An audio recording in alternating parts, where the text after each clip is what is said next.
I want to go to another topic. A colleague of yours from Congress has revealed that congressmen get bonuses during breaks. We came from the Christmas break. Is this true that congressmen get budget for their districts to take home after every break?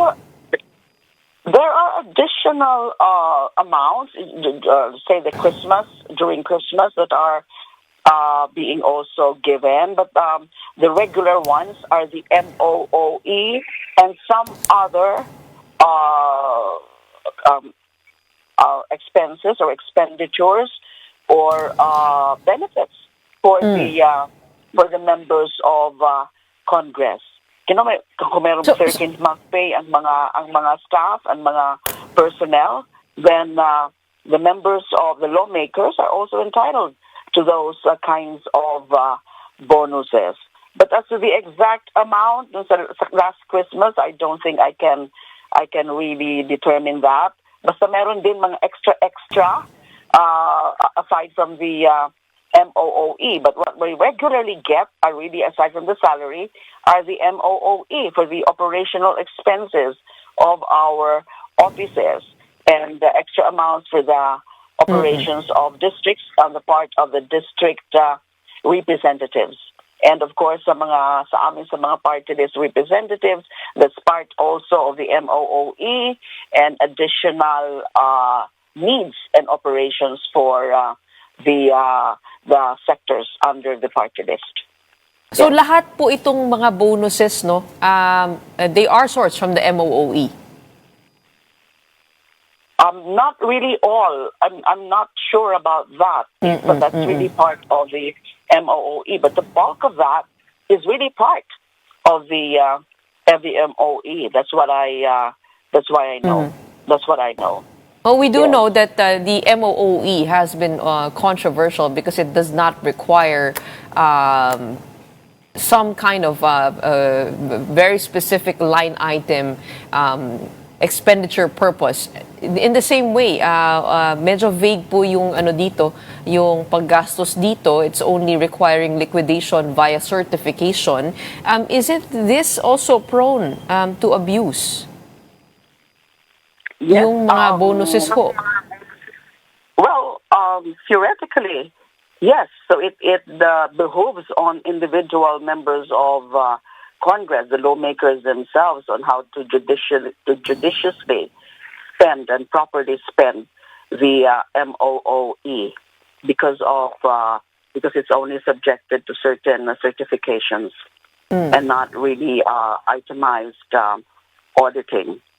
Yes, perhaps it's time to make to revisit that policy. And where does your good office spend this budget? How do you apportion that extra budget?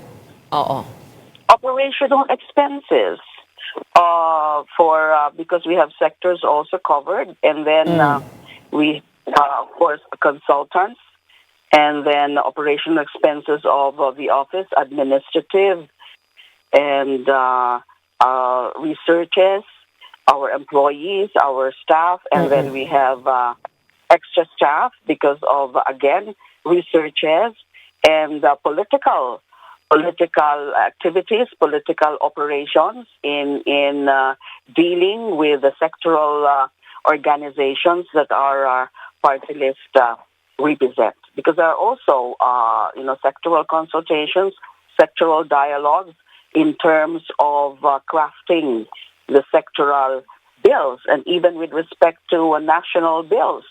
It's always good, it's always advisable to consult certain organizations, the stakeholders, whenever you craft a particular bill, and there are operational expenses that are needed. And given how it has served your office, iba pa po yung sa bonuses, no, doon po sa operational. Are you for this? Itong mga binababa po ng mga bonuses every break? very difficult because those are lawmakers can argue that we work hard we perform our functions and we work hard in terms of fulfilling our mandate, and therefore from time to time maybe we are entitled to some extra amounts. It depends now on how the leadership would be able to look at it, in terms of motivating hard work on the part of members of Congress. Pero iba-iba kasi yan, Gretchen, no? It also depends on how the leadership would look at the whole operations of the institution. And who decides how much is given to whom? And I'm not sure about that. Perhaps the leadership. Yes. And would you have an estimate as to how much your office gets in terms of these bonuses? I don't have an estimate now because I don't really keep track of it. I can look at the records maybe, but not at the moment.